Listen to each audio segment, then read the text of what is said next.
I got a message meant for someone else.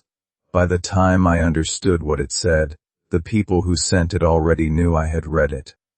The same wound. Part 1 of 4. I haven't slept in 4 days, and I'm starting to see things at the edges of my vision. Not hallucinations, I tell myself, just fatigue. My name is Cale Maris. I'm an ER doctor. I live in Voss Tower, a luxury high-rise in the center of the city, because the hospital gave me a deal and I was too tired to argue. The building is beautiful and wrong in a way I can't name. I have lived there for 3 months. I have never once seen a neighbor leave, not in the morning, not at night, not ever. I noticed it the way you notice a sound that has stopped, only after the silence becomes loud. But I pushed it down. I push a lot of things down. That's the job. Tonight I pushed through the ER doors at the start of my shift, and there is already blood on the floor. The patient is a man in his 50s, well-dressed, unconscious, brought in by ambulance.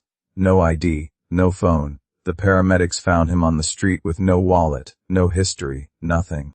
I put on my gloves and get to work. The wound is on his left forearm, a clean oval cut, not deep, almost surgical.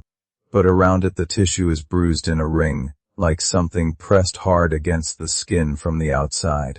I have seen bite marks before. This is not a bite mark. It is more careful than that. I chart it as unknown trauma and move on. 3 hours later a second patient comes in, young woman, mid-30s, same presentation, unconscious, no ID. Clean oval wound on her left forearm, bruised ring around it, same size, same depth. I stop. I look at both charts on the desk. My hands go still on the keyboard. I tell myself it is a coincidence.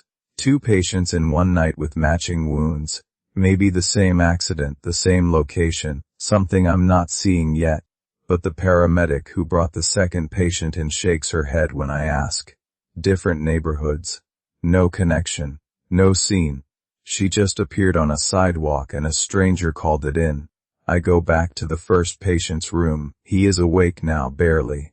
His eyes find mine and I see something in them that is not pain and is not confusion.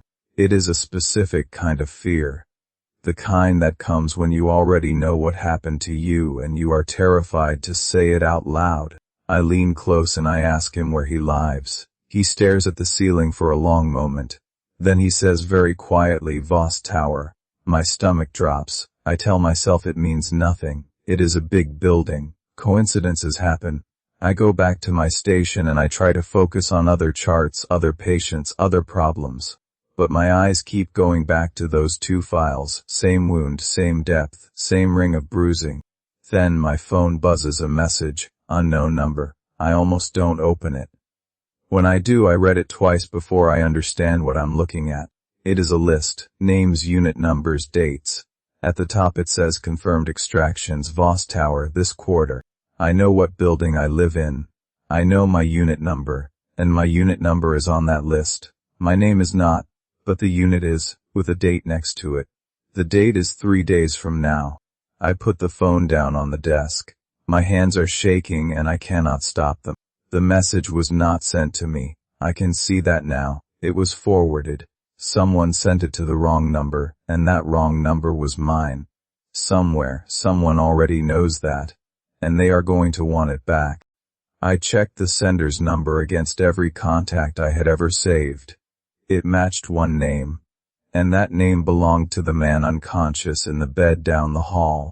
That's it for part 1. Follow Untold Lores for part 2. Like and subscribe for daily stories.